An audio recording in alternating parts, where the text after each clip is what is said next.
Unions and the 2016 election.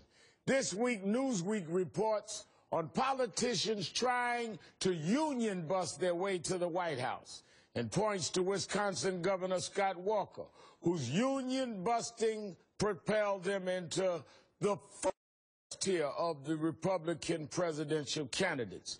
President Obama recently called out Walker, slamming his anti-union right-to-work bill as, quote, inexcusable. The union fight will be a defining story in the 2016 election, and unions are gearing up for action.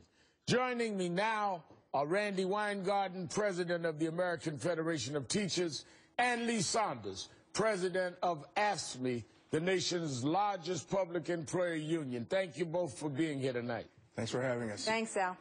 Lee, put this in perspective for us. How tough is this fight that unions are facing? Well, it's going to be a huge fight. You have people like Scott Walker who are attacking collective bargaining, attacking payroll deduction. They don't want unions to exist in this country because they know that we're a counterbalance, that we represent working families who are suffering right now. The economy is growing, but for the most part, working families are still suffering. Wages are frozen. As a matter of fact, since 2009, wages have actually declined for working families by 5%. So we've got to mobilize and organize not only our members, but our communities within labor unions and outside of labor unions, and urge them and educate them to participate in 2016. We've got to make our voices heard then. Randi, unions have always played an important role in presidential election. What's the game plan for unions in 2016? Well, Al, I think, you just got to the $64,000 question, which is that if you actually look at all the evidence, these right-to-work laws actually hurt the middle class. They don't create more jobs.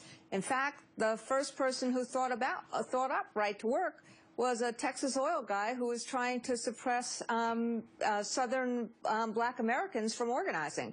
So it has to be about something else. And what we think it's about is that these guys just want to take regular working folk out of, politics in terms of 2016. They get to spend as much money as they want anyway right now, and they want to take away the people and the people's voice. And that's what labor is. Labor is the people's voice. But as Lee said, we have to actually make this argument, not just to ourselves and not just to our members, but to the broader communities. And when we do, like in Ohio in 2011, when we beat Governor Kasich back on trying to take away collective bargaining, that's the kind of movement we need to make. Lee, you said something that strikes me that we need to repeat. The economy is recovering, but wages are still in need of attention and actually has declined by 5% since 2009. That's exactly right. And what we've got to do is connect. We've got to make connections. If you have a strong labor movement in this country, then you're going to have a very healthy middle class. When labor unions are weakened, then you're going to have a weakened middle class, and that's exactly what's happening right now. You have a lot of folks that are trying to play by the rules every single day. They're trying to do the right thing, but they don't have the ability to do it because of the frozen wages and the economic injustice that exists right now.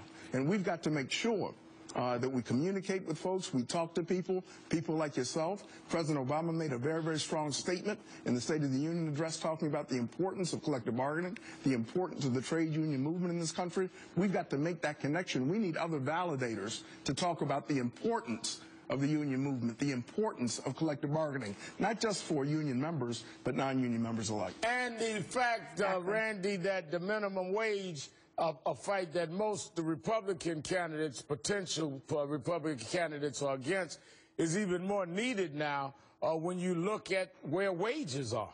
Exactly right, Al.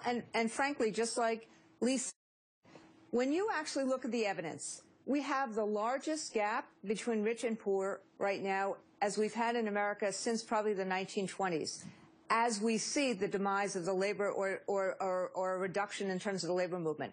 The more people that are in unions, the more there is a counterbalance in terms of raising wages. So it's actually the less that government has to do because you're doing it yourselves in workplaces across America, in communities across America. And that's the connecting of the dots that we have to do. When people have collective bargaining, they have voice, and they can tailor their circumstances to make a high productivity, high wage economy. That's what we need to fight for, and that's what the labor movement is fighting for. Lee, so part of what has to happen in this cycle is not only unions supporting candidates that support what you believe in, but really also letting Americans know that it's good for the average Americans if you have strong unions. There's no question about it. If you look at the facts, you'll see that folks that are in unions, represented by unions, earn on average $207 more a week than non-union members. Everybody should share in that kind of prosperity, and that's why we're under attack like never before. So we're coming together.